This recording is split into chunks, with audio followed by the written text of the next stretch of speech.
пайғамбар саллаллаху алейхи ва саллям айтты: мен минбарға қадамымды басқан кезде Жабраил алейхиссалам келді дейді. Сөйтті де айтты: ей Мұхаммед, Рамазан айына кіріп тұрып күнәлары кешірілмей шыққан пендеге өкініш болсын деп айтты.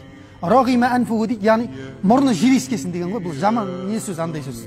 Араб тіліне аударғанда бір жақсы емес сөз. Өкініш болсын деп айта берейік, ешкім жүрегін ауыртпай ақ. Рамазан айы кіріп тұрып күнәлары кешірілмей, яғни күнәсіне тәубе қылмай, қалай болса солай ораза ұстаған кісіге өкініш болсын дейді. Азаннан кешке дейін жатып алып, бір ағамыз айтқандай, Рамазанға Құдай қаласа жақсылап дайындалып жатырмын, бүкіл телесериалдар жинақ қойдым дейді.